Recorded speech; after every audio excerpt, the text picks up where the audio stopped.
Hi hello everyone welcome back to my YouTube channel. ನೋಡಿ, ಕರ್ನಾಟಕ ಪರೀಕ್ಷಾ ಪ್ರಾಧಿಕಾರದಿಂದ ಸಿವಿಲ್ ಪೊಲೀಸ್ ಕಾನ್ಸ್ಟೇಬಲ್ ನೇಮಕಾತಿ ಏನು ಆಗಿದೆ, ಈ ಒಂದು ಹುದ್ದೆಗೆ ಸಂಬಂಧಪಟ್ಟಂಗೆ ಅಪ್ಲಿಕೇಶನ್ ಸ್ಟಾರ್ಟ್ ಆಗಿದೆ. ಅದನ್ನು ಮೊಬೈಲ್ ಮೂಲಕ ಯಾವ ರೀತಿಯಾಗಿ ಅಪ್ಲಿಕೇಶನ್ ಫಾರ್ಮ್ನ ಸಬ್ಮಿಟ್ ಮಾಡೋದಂತ ಈ ಒಂದು ವಿಡಿಯೋದಲ್ಲಿ ಮಾಹಿತಿ ಕೊಡ್ತಾ ಇದ್ದೀನಿ.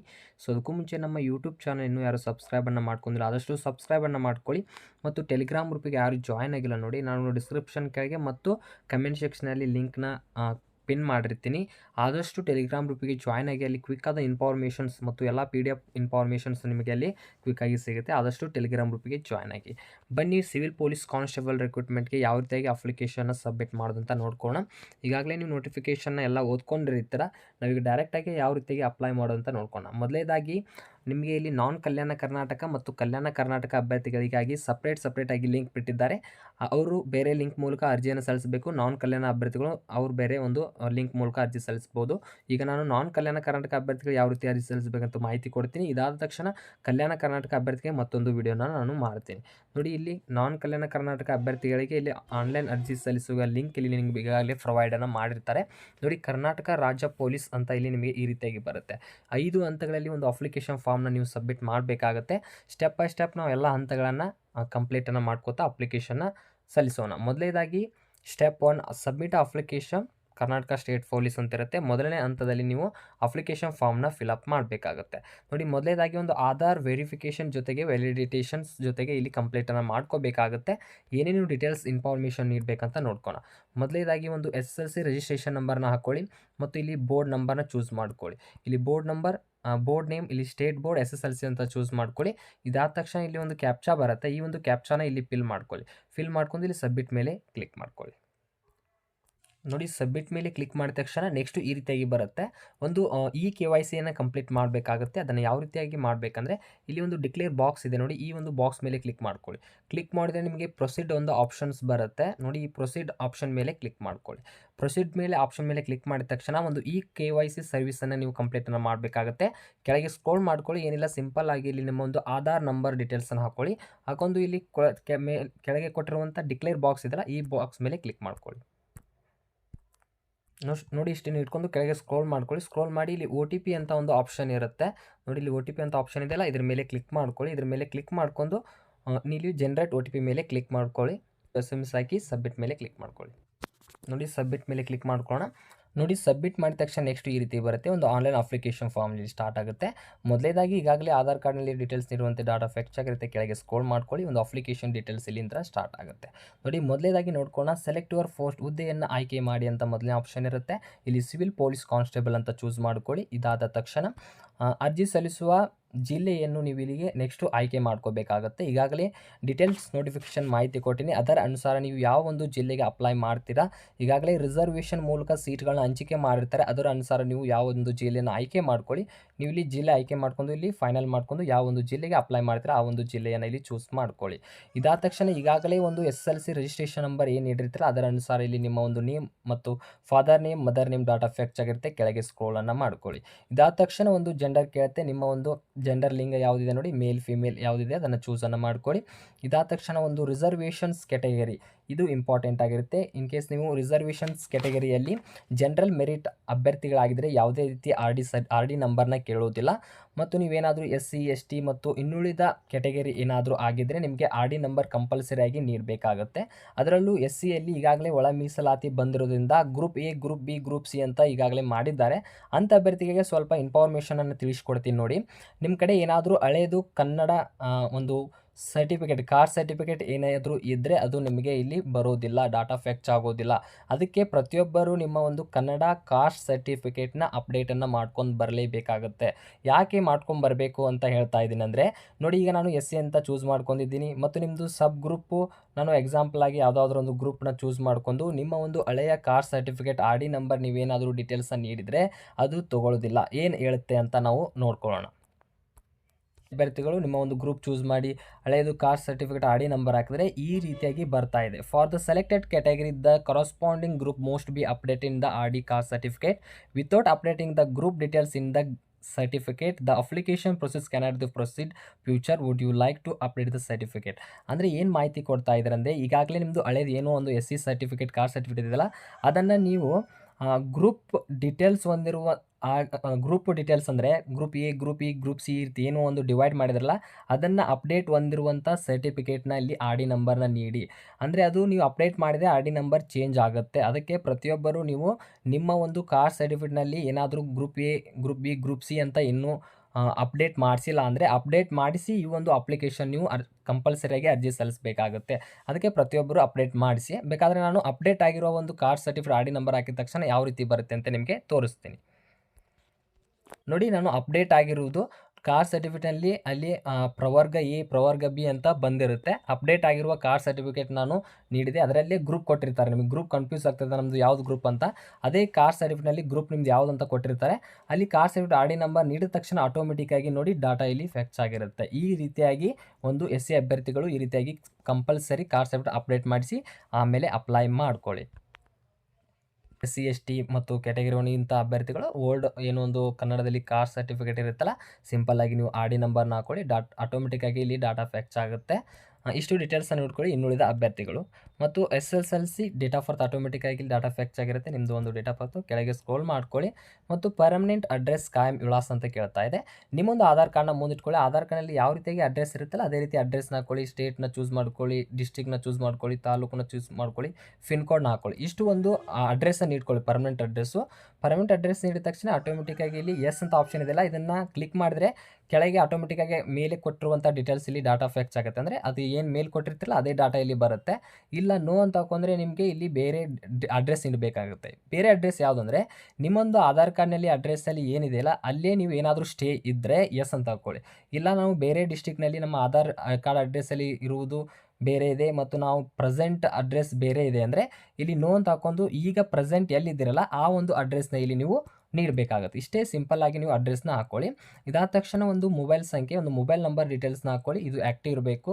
ಕಂಪಲ್ಸರಿ 2 ಇಂಪಾರ್ಟೆಂಟ್ ಆಗಿರುತ್ತೆ. ನಿಮ್ಮದು ಎಲ್ಲ ಒಂದು ಇನ್ಫಾರ್ಮೇಷನ್ಸ್ಗಳು ಇಲ್ಲೇ ಬರುತ್ತೆ. ಮತ್ತು ಆ್ಯಕ್ಟಿವ್ ಇರುವ ಇಮೇಲ್ ಐ ಡಿನ ನೀವು ಇಲ್ಲಿ ಹಾಕ್ಕೊಳ್ಬೇಕಾಗುತ್ತೆ. ಇಷ್ಟು ಹಾಕ್ಕೊಳ್ಳಿ. ಇದಾದ ತಕ್ಷಣ ಆರ್ ಯು ಮ್ಯಾರಿಡ್ ಅಂತ ಕೇಳ್ತಾ ಇದ್ದಾರೆ. ನೀವೇನಾದರೂ ಮ್ಯಾರಿಡ್ ಆಗಿದ್ದರೆ ಎಸ್ ಅಂತ ಹಾಕ್ಕೊಳ್ಳಿ. ಇನ್ ಕೇಸ್ ಇಲ್ಲ ಅಂದರೆ ನೋ ಅಂತ ಹಾಕ್ಕೊಳ್ಳಿ. ಮತ್ತು ನೀವು ಗ್ರಾಮೀಣ ಅಭ್ಯರ್ಥಿ ಆಗಿದ್ದರೆ ಎಸ್ ಅಂತ ಹಾಕ್ಕೊಳ್ಳಿ, ಇಲ್ಲಾಂದರೆ ನೋ ಅಂತ ಹಾಕ್ಕೊಳ್ಳಿ. ಎಸ್ ಹಾಕೊಂಡ್ರೆ ನಿಮಗೆ ಅಲ್ಲಿ ವೆರಿಫಿಕೇಷನ್ ಆದಾಗೆ ಈ ಒಂದು ಗ್ರಾಮೀಣ ಅಭ್ಯರ್ಥಿಯ ಒಂದು ಸರ್ಟಿಫಿಕೇಟ್ ನೀವು ಕಂಪಲ್ಸರಿಯಾಗಿ ಕೊಡಬೇಕಾಗುತ್ತೆ. ಇಲ್ಲಾಂದರೆ ಸಿಂಪಲ್ಲಾಗಿ ನೀವು ಇಲ್ಲಿ ನೋ ಅಂತ ಹಾಕ್ಕೊಳ್ಳಿ. ಇದಾದ ತಕ್ಷಣ ಕನ್ನಡ ಮಾಧ್ಯಮ ಅಭ್ಯರ್ಥಿ ಆಗಿದ್ದರೆ ನೀವು ಇಲ್ಲಿ ಎಸ್ ಅಂತ ಹಾಕ್ಕೊಳ್ಳಿ, ಇಲ್ಲಾಂದರೆ ನೀವು ಸಿಂಪಲ್ಲಾಗಿ ನೋ ಅಂತ ಹಾಕ್ಕೊಳ್ಳಿ. ಇದಾದ ತಕ್ಷಣ ಯೋಜನಾ ನಿರಾಶ್ರಿತ ಅಭ್ಯರ್ಥಿ ಪ್ರೊಜೆಕ್ಟ್ ಡಿಸಿಪ್ಲೇಸ್ಡ್ ಪರ್ಸನ್ PDP ಅಂತ ಬರುತ್ತೆ. ನೀವು ಇನ್ ಕೇಸ್ ಎಸ್ ಅಂತ ಹಾಕೊಂಡ್ರೆ ಆ ಒಂದು ಸರ್ಟಿಫಿಕೇಟ್ ಆರ್ ಡಿ ನಂಬರ್ ಕಂಪಲ್ಸರಿಯಾಗಿ ಕೇಳುತ್ತೆ. ಆ PDP ಯಾರ ಕಡೆ ಇದೆಯಲ್ಲ ಅವ್ರಿಗೆ ಗೊತ್ತಿರುತ್ತೆ, ಆ ಆರ್ ಡಿ ನಂಬರ್ ಇರುತ್ತೆ. ನಮ್ಮ ಕಡೆ ಯಾವುದೇ ರೀತಿ PDP ಇಲ್ಲ ಅಂದರೆ ಸಿಂಪಲ್ಲಾಗಿ ನೋ ಅಂತ ನೀವು ಹಾಕ್ಕೊಳ್ಬೇಕಾಗುತ್ತೆ. ಇದಾದ ತಕ್ಷಣ ಒಂದು ಮಾಜಿ ಸೈನಿಕ ಅಭ್ಯರ್ಥಿ ಆಗಿದ್ದರೆ ಎಸ್ ಅಂತ ಹಾಕ್ಕೊಳ್ಳಿ, ಇಲ್ಲಾಂದರೆ ನೋ ಅಂತ ಹಾಕ್ಕೊಳ್ಳಿ. ಇದಾದ ತಕ್ಷಣ next are you claiming age relaxation. ನಿಮಗೆ ಏನಾದರೂ ಏಜ್ ರಿಲ್ಯಾಕ್ಷನ್ಸ್ ಬೇಕಾದರೆ ಎಸ್ ಅಂತ ಹಾಕ್ಕೊಳ್ಳಿ, ಇನ್ ಕೇಸ್ ಬೇಡ ಅಂದರೆ ನೋ ಅಂತ ಹಾಕ್ಕೊಳ್ಳಿ. ಅಂದರೆ ಅದು ಏಜ್ ರಿಲ್ಯಾಕ್ಷನ್ 1 ವರ್ಷದವರೆಗೆ ಗರಿಷ್ಠ ವಯೋಮಿತಿಯನ್ನು ಸಡಿಲಿಕೆ ಮಾಡಿರ್ತಾರಲ್ಲ, ನೀವು ಏಜ್ ರಿಲ್ಯಾಕ್ಷನ್ ತೊಗೊಳ್ತಾ ಇದ್ದರೆ ಎಸ್ ಅಂತ ಹಾಕ್ಕೊಳ್ಳಿ. ಇನ್ ಕೇಸ್ ಇಲ್ಲ ಆದರೆ ನೀವು ಸಿಂಪಲ್ಲಾಗಿ ನೋ ಅಂತ ನೀವು ಹಾಕ್ಕೊಳ್ಬೇಕಾಗುತ್ತೆ. ಇದಾದ ತಕ್ಷಣ ಒಂದು SSLC ರಿಜಿಸ್ಟ್ರೇಷನ್ ನಂಬರ್ ಆಟೋಮೆಟಿಕ್ಕಾಗಿ ಇಲ್ಲಿ ಬಂದಿರುತ್ತೆ. ಸೆಲೆಕ್ಟ್ ಯುವರ್ ದ ಕ್ವಾಲಿಫಿಕೇಷನ್ ಅಂದರೆ ಈ ಒಂದು ಸಿವಿಲ್ ಪೊಲೀಸ್ ಕಾನ್ಸ್ಟೇಬಲ್ಗೆ ಯಾವ ಒಂದು ವಿದ್ಯಾರ್ಹತೆ ಬೇಕಾಗುತ್ತೆ ಅಂದರೆ ಯಾವ ಒಂದು ಕ್ವಾಲಿಫಿಕೇಷನ್ ಬೇಕಾಗುತ್ತೆ ಅಂದರೆ PUC ಅಥವಾ ಮತ್ತು ತತ್ಸಮಾನ. ನೋಡಿ ಇಲ್ಲಿ ನಿಮಗೆ ಅದರ್ಸ್ ಅಂತ ಯಾಕೆ ಕೊಟ್ಟಿದ್ದಾರೆ ಅಂದರೆ ಡಿಪ್ಲೊಮಾ ಅಭ್ಯರ್ಥಿಗಳು ಅರ್ಜಿ ಸಲ್ಲಿಸ್ಬೋದು, ITI ಅಭ್ಯರ್ಥಿಗಳು ಸಲ್ಲಿಸ್ಬೋದು. ITI ಅಭ್ಯರ್ಥಿಗಳು NIOS ಸರ್ಟಿಫಿಕೇಟ್ ಕಂಪಲ್ಸರಿ ಇರಬೇಕಾಗುತ್ತೆ. ಅಂಥ ಅಭ್ಯರ್ಥಿಗಳಿಗೆ ಅದರ್ಸ್ ಅಥವಾ ತತ್ಸಮಾನ ಅಂತ ಪರಿಗಣನೆ ಮಾಡಲಾಗಿದೆ. ಅಂಥ ಅಭ್ಯರ್ಥಿಗಳು ಅದರ್ ಅಂತ ಹಾಕಿ ಈ ಒಂದು ಪೊಲೀಸ್ ಕಾನ್ಸ್ಟೇಬಲ್ಗೆ ಅರ್ಜಿಯನ್ನು ಸಲ್ಲಿಸ್ಬೋದು. ಇಲ್ಲ ನಾನು ಸಿಂಪಲ್ಲಾಗಿ ಸೆಕೆಂಡ್ PUC ನಾನು ಕಂಪ್ಲೀಟ್ ಮಾಡಿದ್ದೀನಿ ಅಂದರೆ ಸೆಕೆಂಡ್ PUC ಅಂತ ಚೂಸ್ ಮಾಡ್ಕೊಳ್ಳಿ. ಮತ್ತು PUC ರಿಜಿಸ್ಟ್ರೇಷನ್ ನಂಬರ್ನ ಇಲ್ಲಿ ನೀವು ಫಿಲ್ ಮಾಡ್ಕೊಳ್ಳಿ. ಮತ್ತು PUC ಪಾಸ್ ಮಂತ್ ಮತ್ತು ಇಯರ್ ಇದು ಎಲ್ಲ ಒಂದು PUC ಮಾರ್ಕ್ಸ್ ಕಾರ್ಡ್ನಲ್ಲಿ ಇರುತ್ತೆ ನೋಡಿ. ಪಾಸಿಂಗ್ ಮಂತು, ಪಾಸಿಂಗ್ ಇಯರ್ನ ಇಲ್ಲಿ ಚೂಸ್ ಮಾಡ್ಕೊಳ್ಳಿ. ಸೆಲೆಕ್ಟ್ ಅ ಬೇಸಿಸ್ ಇವರ ಒಂದು ಅಂಕಗಳದ ಪರಿಗಣನೆಯನ್ನು ತಗೊಳ್ತಾರೆ. ಅದಕ್ಕೆ ಇಲ್ಲಿ ನಿಮಗೆ PUCಯಲ್ಲಿ ನಮಗೆ ಯಾವುದೇ ರೀತಿ ಪರ್ಸೆಂಟೇಜು CGPA ಕೊಟ್ಟಿಲ್ಲ. ಪ್ರತಿಯೊಬ್ಬರು ಅಭ್ಯರ್ಥಿಗಳು ಏನು ಮಾಡಿ ಸಿಂಪಲ್ಲಾಗಿ ಪರ್ಸೆಂಟೇಜ್ ಅಂತ ಚೂಸ್ ಮಾಡ್ಕೊಳ್ಳಿ. ಪರ್ಸೆಂಟೇಜ್ ಅಂತ ಚೂಸ್ ಮಾಡಿದ ತಕ್ಷಣ ನಿಮಗೆ 2 ಆಪ್ಷನ್ಸ್ಗಳು ಬರುತ್ತೆ. ಇಲ್ಲಿ ನಿಮಗೆ ಪಡೆದ ಅಂಕ ಮತ್ತು ಗರಿಷ್ಠ ಅಂಕ. ಇಲ್ಲಿ ನಿಮಗೆ PUCಯಲ್ಲಿ ಎಷ್ಟು 600ಕ್ಕೆ ಎಷ್ಟು ಅಂಕ ಪಡೆದಿದ್ದಾರೆ ಅಂತ ಹಾಕ್ಕೊಳ್ಳಿ. ಎಕ್ಸಾಂಪಲ್ ಆಗಿ ನಾನು ತೋರಿಸ್ತೀನಿ ನೋಡಿ. ಇಲ್ಲಿ ಗರಿಷ್ಠ ಅಂಕ ಎಷ್ಟು PUCಗೆ 600, ಎಷ್ಟು ನೀವು ಅಂಕ ಪಡೆದಿರ್ತೀರಲ್ಲ ಅದನ್ನು ಹಾಕಿದರೆ ಆಟೋಮೆಟಿಕ್ ಆಗಿ ನಿಮ್ಮದು ಇಲ್ಲಿ ಶೇಕಡಾವಾರು ಒಂದು ಪರ್ಸೆಂಟೇಜ್ ಆಟೋಮೆಟಿಕ್ ಆಗಿ ಫೆಚ್ ಆಗುತ್ತೆ ಅಥವಾ ಒಂದು ಕ್ಯಾಲ್ಕುಲೇಷನ್ ಮಾಡುತ್ತೆ. ಕೆಳಗೆ ಬನ್ನಿ. ಇದಾದ ತಕ್ಷಣ ಪ್ರಮಾಣ ಪತ್ರ ಪಡೆದ ಒಂದು ಮಂಡಳಿಯ ಹೆಸರು ಅಂತ ಕೇಳ್ತಾ ಇದ್ದಾರೆ, ಬೋರ್ಡ್ ನೇಮ್ ಕೇಳ್ತಾ ಇದ್ದಾರೆ. ಈ ಬೋರ್ಡ್ ನೇಮ್ ಅಲ್ಲಿ PUC ಮಾರ್ಕ್ಸ್ ಕಾರ್ಡ್ನಲ್ಲಿ ಇರುತ್ತೆ ನೋಡಿ. Department of free university education ಅಂತ ಇರುತ್ತೆ. ಅದನ್ನು ಇಲ್ಲಿ ನೀವು ಟೈಪ್ ಮಾಡ್ಕೊಳ್ಳಿ, ಅಂದರೆ ಫಿಲ್ ಮಾಡ್ಕೊಳ್ಳಿ. ಇಷ್ಟು ಡೀಟೇಲ್ಸ್ನ ಹಾಕ್ಕೊಳ್ಳಿ. Are you state and central government servant, ಅಂದರೆ ಸ್ಟೇಟ್ ಅಥವಾ ಸೆಂಟ್ರಲ್ ಗೌರ್ಮೆಂಟಲ್ಲಿ ನೀವು ಎಂಪ್ಲಾಯ್ ಇದ್ದೀರಾ ಅಥವಾ ಗೌರ್ಮೆಂಟ್ ಜಾಬ್ ಇದೆಯಾ ಅಂದರೆ ಎಸ್ ಅಂತ ಹಾಕ್ಕೊಳ್ಳಿ. ಅದು ಸ್ಟೇಟ್ ಮತ್ತು ಸೆಂಟ್ರಲ್ನಲ್ಲಿ. ಇಲ್ಲ ಯಾವುದೇ ರೀತಿ ನಾವು state government central government job ಇಲ್ಲ ಅಂದರೆ ಸಿಂಪಲ್ಲಾಗಿ ಇಲ್ಲಿ ನೋ ಅಂತ ಹಾಕ್ಕೊಳ್ಳಿ. ಇದಾದ ತಕ್ಷಣ ನೆಕ್ಸ್ಟ್ ನೋಡ್ಕೊಂಡು ಇದು ಆಟೋಮೆಟಿಕ್ಕಾಗಿ ಬಂದಿರುತ್ತೆ. Are you claiming in service CRDR, KSRP, IRB, KSSIF. ಈ ಒಂದು ಅಭ್ಯರ್ಥಿಗಳು ಏನಾದರೂ ಇನ್ ಸರ್ವಿಸ್ ಹೊಂದಿರುವಂಥ ಈಗಾಗಲೇ ಸರ್ವಿಸ್ನಲ್ಲಿ ಇರ್ತಾರಲ್ಲ ಅಂಥ ಅಭ್ಯರ್ಥಿಗಳು ಎಸ್ ಅಂತ ಹಾಕ್ಕೊಳ್ಬೇಕಾಗುತ್ತೆ. ಇಲ್ಲ ನಾನು ಯಾವುದೇ ರೀತಿ ಈ ಒಂದು ಡಿಪಾರ್ಟ್ಮೆಂಟಲ್ಲಿ ಸರ್ವಿಸ್ನಲ್ಲಿ ಇಲ್ಲಾಂದರೆ ಸಿಂಪಲ್ಲಾಗಿ ಇಲ್ಲಿ ನೋ ಅಂತ ಹಾಕ್ಕೊಳ್ಳಿ.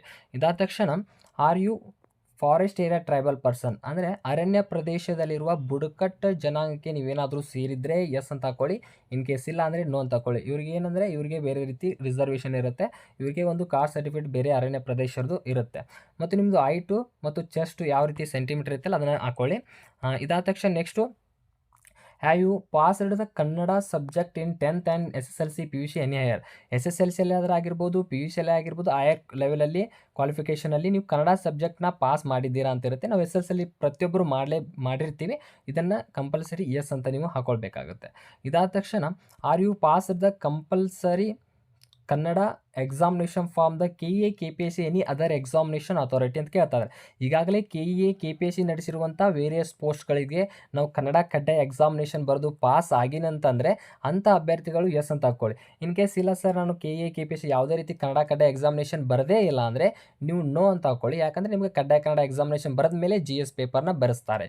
ಇಲ್ಲ ನಾನು ಪಾಸ್ ಆಗಿದ್ದೇನೆ ಅಂದರೆ ಎಸ್ ಅಂತ ಹಾಕ್ಕೊಳ್ಳಿ. ಈ ರೀತಿಯಾಗಿ ಎಸ್ ಅಂತ ಹಾಕ್ಕೊಳ್ಳಿ.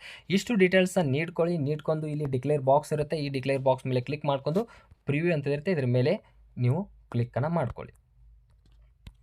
ಆ್ಯನ್ಯುವಲ್ ಇನ್ಕಮ್, ವಾರ್ಷಿಕ ಆದಾಯ ಕೇಳುತ್ತೆ. ನಿಮ್ಮದು ಇನ್ಕಮ್ ಸರ್ಟಿಫಿಕೇಟಲ್ಲಿ ನಿಮ್ಮದು ಇನ್ಕಮ್ ಎಷ್ಟಿದೆಯಲ್ಲ ಆ ಒಂದು ಇನ್ಕಮ್ನ ಡೀಟೇಲ್ಸ್ನ ಹಾಕೊಂಡು ಪ್ರಿವ್ಯೂ ಮೇಲೆ ಕ್ಲಿಕ್ ಮಾಡ್ಕೊಳ್ಳಿ. ಮೇಲೆ ಕ್ಲಿಕ್ ಮಾಡ್ಕೋಣ. ಪ್ರಿವ್ಯೂ ಮೇಲೆ ಕ್ಲಿಕ್ ಮಾಡಿದ ತಕ್ಷಣ ನೆಕ್ಸ್ಟು ಒಂದು ಪ್ರಿವ್ಯೂ ಬರುತ್ತೆ. ಈಗ ಏನೇನು ಇನ್ಫಾರ್ಮೇಷನ್ ಇರಲ್ಲ ಪ್ರತಿಯೊಂದು ಇನ್ಫಾರ್ಮೇಷನ್ಸ್ ಬರುತ್ತೆ. ಕೆಳಗೆ ಸ್ಕ್ರೋಲ್ ಮಾಡ್ಕೊಳ್ಳಿ. ಮಾಡಿದ ತಕ್ಷಣ ಇಲ್ಲಿ ನಿಮಗೆ ಫೀಸ್ ಎಷ್ಟು ಅಂತ ಆಟೋಮೆಟಿಕ್ಕಾಗಿ ಬಂದುಬಿಡುತ್ತೆ. 500 ರೂಪೀಸ್ SC/ST ಅಭ್ಯರ್ಥಿಗಳು, ಜನರಲ್ ಮೆರಿಟ್ ಮತ್ತು ಇನ್ನುಳಿದ ಕೆಟಗರಿಗೆ 750 ರೂಪೀಸ್ ಇರುತ್ತೆ. ಇಲ್ಲಿ ಕೊಟ್ಟಿರುವಂಥ ಕ್ಯಾಪ್ಚಾ ಇರೋದಲ್ಲ, ಈ ಕ್ಯಾಪ್ಚಾ ಹಾಕೊಂಡು ಸಬ್ಮಿಟ್ ಮೇಲೆ ಕ್ಲಿಕ್ ಮಾಡ್ಕೊಳ್ಳಿ. ಸಬ್ಮಿಟ್ ಮೇಲೆ ನಾವು ಕ್ಲಿಕ್ ಮಾಡ್ಕೊಳ್ಳೋಣ. ನೋಡಿ ಸಬ್ಮಿಟ್ ಮೇಲೆ ಕ್ಲಿಕ್ ಮಾಡಿದ ತಕ್ಷಣ registration successful, your application ID ಬರುತ್ತೆ. ಈ ಒಂದು ID ನಿಮಗೆ SMS ಬಂದಿರುತ್ತೆ. ಬಟ್ ಇನ್ ಕೇಸ್ ನೀವು ಇದನ್ನು ನೋಟ್ ಮಾಡ್ಕೊಳ್ಳಿ. ನೆಕ್ಸ್ಟು ಸ್ಟೆಪ್ನಲ್ಲಿ ನೀವು ಇದನ್ನು ಫಿಲ್ ಮಾಡಬೇಕಾಗುತ್ತೆ. ಅದಕ್ಕೆ ಪ್ರತಿಯೊಬ್ಬರು ಇದನ್ನು ಯುವರ್ ಅಪ್ಲಿಕೇಶನ್ IDಯನ್ನು ನೋಟ್ ಮಾಡ್ಕೊಳ್ಳಿ ಮತ್ತು ನೋಟ್ ಮಾಡ್ಕೊಂಡು ಗೋ ಟು ಹೋಮ್ ಪೇಜ್ಗೆ ಬನ್ನಿ. ಪೇಜ್ಗೆ ಬಂದರೆ ನಿಮಗೆ ಫಸ್ಟು ಸ್ಟೆಪ್ಪು ಕಂಪ್ಲೀಟ್ ಆಯಿತು. ಈಗ second step upload your photo and signature ಇರುತ್ತೆ. ಇದ್ರ ಮೇಲೆ ಕ್ಲಿಕ್ ಮಾಡ್ಕೊಳ್ಳಿ. ಇದ್ರ ಮೇಲೆ ಕ್ಲಿಕ್ ಮಾಡಿ ಈಗೇನೊಂದು ಅಪ್ಲಿಕೇಶನ್ ID ಬಂತಲ್ಲ ಆ ಒಂದು ಅಪ್ಲಿಕೇಶನ್ ID ಹಾಕ್ಕೊಳ್ಳಿ ಮತ್ತು ನಿಮ್ಮದು ನಿಮ್ಮ ಡೇಟ್ ಆಫ್ ಬರ್ತ್ ಹಾಕ್ಕೊಳ್ಳಿ. SSLC ಇರುವಂತೆ ಡೇಟ್ ಆಫ್ ಬರ್ತ್ನ ಹಾಕೊಂಡು ಕ್ಯಾಪ್ಚಾ ಹಾಕಿ ಸಬ್ಮಿಟ್ ಮೇಲೆ ಕ್ಲಿಕ್ ಮಾಡ್ಕೊಳ್ಳಿ. ನೋಡಿ ಸಬ್ಮಿಟ್ ಮಾಡಿದ ತಕ್ಷಣ next upload your photo and ಸಿಗ್ನೇಚರ್ನ ಅಪ್ಲೋಡ್ ಮಾಡೋದಿರುತ್ತೆ. ನೋಡಿ ನಿಮ್ಮದು ರೀಸೆಂಟ್ ಫೋಟೋಗ್ರಾಫಿ ಇರಬೇಕಾಗುತ್ತೆ. ವೈಟ್ ಬ್ಯಾಕ್ಗ್ರೌಂಡ್ ಇದ್ದರೆ ಓಕೆ. ನೋಡಿ ರೀಸೆಂಟ್ ಫೋಟೋಗ್ರಾಫಿ 100 KB ಇರಬೇಕಾಗುತ್ತೆ. 100 KB ಒಳಗೆ ನಿಮ್ಮದು ಫೋಟೋ ಇರಬೇಕು ಮತ್ತು ಫೈಲ್ ನೇಮ್ ಮ್ಯಾಕ್ಸಿಮಮ್ 10 ಕ್ಯಾರೆಕ್ಟರ್ ಒಳಗೆ ಫೈಲ್ ನೇಮ್ನ ಇಟ್ಕೊಳ್ಳಿ.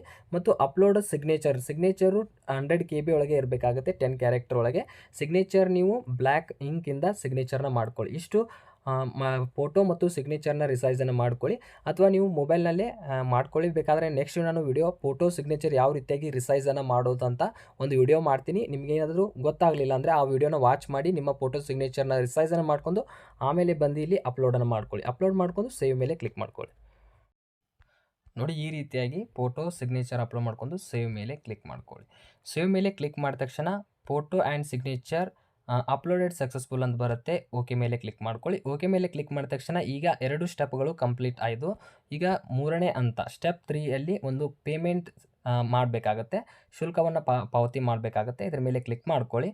ಇದ್ರ ಮೇಲೆ ಕ್ಲಿಕ್ ಮಾಡಿದ ತಕ್ಷಣ ಒಂದು ಅಪ್ಲಿಕೇಶನ್ ID ಈಗಾಗಲೇ ನೀಡಿರುವಂತೆ ಒಂದು application ID, date of birth, captcha ಹಾಕಿ ಸಬ್ಮಿಟ್ ಮೇಲೆ ಕ್ಲಿಕ್ ಮಾಡ್ಕೊಳ್ಳಿ. ನೋಡಿ ಸಬ್ಮಿಟ್ ಮಾಡಿದ ತಕ್ಷಣ ನೆಕ್ಸ್ಟ್ ಈ ರೀತಿಯಾಗಿ ಬರುತ್ತೆ. ಒಂದು ಪೇಮೆಂಟ್ ಆಪ್ಷನ್ಸ್ ಬರುತ್ತೆ. ಇಲ್ಲಿ ನೀವು ಕಾರ್ಡ್ ಮೂಲಕ ಅಥವಾ UPI ಮೂಲಕ ಅಥವಾ ನೆಟ್ ಬ್ಯಾಂಕಿಂಗ್ ಈ ರೀತಿ ಆಪ್ಷನ್ಸ್ ಇರುತ್ತೆ. ಇನ್ ಕೇಸ್ ನಿಮ್ಮ ಕಡೆ ಡೆಬಿಟ್ ಕಾರ್ಡ್ ಅಥವಾ ಕ್ರೆಡಿಟ್ ಕಾರ್ಡ್ ಇದ್ದರೆ ಕಾರ್ಡ್ ಮೂಲಕ ಪೇಮೆಂಟ್ ಮಾಡ್ಕೊಳ್ಳಿ. ಇಲ್ಲ ಆದರೆ ನಾವು UPI ಮೂಲಕ ಪೇಮೆಂಟ್ ಮಾಡ್ತೀವಿ ಅಂದರೆ ಇಲ್ಲಿ pay by any UPI app ಅಂತ ಇರುತ್ತೆ. ನೋಡಿ UPI ಅಂತ ಬರುತ್ತೆ. ಇಲ್ಲಿ pay by any UPI app ಅಂತ ಬರುತ್ತೆ. ಇದ್ರ ಮೇಲೆ ಕ್ಲಿಕ್ ಮಾಡ್ಕೊಳ್ಳಿ. ಇದ್ರ ಮೇಲೆ ಕ್ಲಿಕ್ ಮಾಡ್ಕೊಂಡ್ರೆ ನಿಮಗೆ ಇಲ್ಲಿ ನಿಮ್ಮ ಕಡೆ ಯಾವುದೋ ಒಂದು ಫೋನ್ಪೇ ಅಥವಾ ಪೇಟಿಎಮ್ ಯಾವ್ದಾದ್ರು ಇದೆಯಲ್ಲ, ಒಂದು ಯಾವ ಆ್ಯಪ್ ಇದೆಯಲ್ಲ ಪೇ ಆ್ಯಪು, ಆ ಒಂದು ಆ್ಯಪ್ ಮೂಲಕ ನೀವು ಡೈರೆಕ್ಟಾಗಿ ಅಮೌಂಟನ್ನ ಪೇ ಮಾಡ್ಕೊಳ್ಳಿ. ನೋಡಿ ನಾನು ಫೋನ್‌ಪೇನ ಆಯ್ಕೆ ಮಾಡ್ಕೊಂಡು ಆಲ್ವೇಸ್ ಮೇಲೆ ಕ್ಲಿಕ್ ಮಾಡ್ಕೊಂಡ್ರೆ ನಿಮ್ಮದು ಫೋನ್‌ಪೇ ಓಪನ್ ಆಗುತ್ತೆ. ಈ ರೀತಿಯಾಗಿ ಫೋನ್‌ಪೇ ಓಪನ್ ಆದ ತಕ್ಷಣ ನೀವು ಪೇಮೆಂಟ್‌ನ ಮಾಡ್ಕೊಳ್ಳಿ. ನೋಡಿ ಪೇಮೆಂಟ್ ನಂದು ಈಗ ಫೋನ್‌ಪೇಯಲ್ಲಿ ಪೇ ಮಾಡಿದೆ. ಅದು ಆಟೋಮೆಟಿಕ್ಕಾಗಿ ಬಂದುಬಿಡುತ್ತೆ. ತೋರಿಸ್ಬಿಡುತ್ತೆ ಪೇಮೆಂಟ್ ಈಗ ನಂದು ಆಯಿತು. ಸ್ವಲ್ಪ ವೇಟ್ ಮಾಡಿ ಅದು ಆಟೋಮೆಟಿಕ್ಕಾಗಿ ನಿಮ್ಮದು ಪೇಮೆಂಟ್ ಆಗಿದೆ ಇಲ್ಲ ಅಂತ ತೋರಿಸುತ್ತೆ. ನೋಡಿ ಈ ರೀತಿಯಾಗಿ ಆಟೋಮೆಟಿಕ್ಕಾಗಿ ಪೇಮೆಂಟ್‌ದು ಬಂದುಬಿಡುತ್ತೆ. ನೀವು ಪೇಮೆಂಟ್ ಮಾಡಿದ ತಕ್ಷಣ ಈ ರೀತಿಯಾಗಿ ಬರುತ್ತೆ. ಎಲ್ಲ ಒಂದು ಪೇಮೆಂಟ್ ಒಂದು ಸ್ವೀಕೃತಿಯನ್ನು ಕೊಟ್ಟಿರ್ತಾರೆ. ಎಷ್ಟು ಪೇಮೆಂಟ್ ಮಾಡಿದ್ದೀರಿ ಇದನ್ನು ನೀವು ಸ್ಕ್ರೀನ್‌ಶಾಟ್‌ನ ತೊಗೊಳ್ಳಿ ಅಥವಾ ಪ್ರಿಂಟ್ ಅಂತ ಆಪ್ಷನ್ ಇದೆ ಇದನ್ನು ಪ್ರಿಂಟೌಟ್‌ನ ತೆಗೆದುಕೊಳ್ಳಿ. ಇಷ್ಟು ಮಾಡ್ಕೊಳ್ಳಿ. ಹೋಮ್ ಮೇಲೆ ಕ್ಲಿಕ್ ಮಾಡ್ಕೊಳ್ಳಿ. ಈಗ ನಿಮ್ಮದು ಅಪ್ಲಿಕೇಶನ್ ಟೋಟಲ್ ಆಗಿ ಕಂಪ್ಲೀಟ್ ಆಯಿತು. ನೀವು ಏನಾದರೂ ಪೇಮೆಂಟ್ ಏನಾದರೂ ಆಗ್ತಾ ಇಲ್ಲ ಅಂದರೆ ನಿಮ್ಮದು ಪೇಮೆಂಟ್ ಸ್ಟೇಟಸ್ ಚೆಕ್ ಪೇಮೆಂಟ್ ಆದರೂ ಅದು ಆ ರೀತಿಯಾಗಿ ಸ್ವೀಕೃತಿ ಬರ್ತಾ ಇಲ್ಲ ಅಂದರೆ ಪೇಮೆಂಟ್ ಸ್ಟೇಟಸ್‌ನ ಚೆಕ್ ಮಾಡ್ಕೊಳ್ಳಿ. ಇಲ್ಲ ಇನ್ ಕೇಸ್ ನಮ್ಮದು ಪೇಮೆಂಟ್ ಕಂಪ್ಲೀಟ್ ಆದರೆ ಇಲ್ಲಿ ಪ್ರಿಂಟ್ ಅಪ್ಲಿಕೇಶನ್ ಅಂತಿರುತ್ತೆ. ಈ ಒಂದು ಆಪ್ಷನ್ ಮೇಲೆ ನೀವು ಕ್ಲಿಕ್ಕನ್ನು ಮಾಡ್ಕೊಳ್ಳಿ. ಕ್ಲಿಕ್ ಮಾಡಿದ ತಕ್ಷಣ ಕೊನೆಯದಾಗಿ ಒಂದು ಅಪ್ಲಿಕೇಶನ್ ಐಡಿ ಕೇಳುತ್ತೆ. ಇಲ್ಲಿ ಅಪ್ಲಿಕೇಶನ್ ಐಡಿ ಅಂತ ಇದೆ ಮತ್ತು ನಿಮ್ಮ ಡೇಟ್ ಆಫ್ ಬರ್ತ್‌ನ ಹಾಕೊಂಡು ಕ್ಯಾಪ್ಚಾಕ್ಕೆ ಲಾಗಿನ್ ಆಗಿ ಸಬ್ಮಿಟ್ ಮೇಲೆ ಕ್ಲಿಕ್ ಮಾಡಿದರೆ ಕೊನೆಯದಾಗಿ ನಿಮ್ಮದು ಫೈನಲ್ ಪ್ರಿಂಟೌಟ್ ಡೌನ್ಲೋಡ್ ಆಗುತ್ತೆ.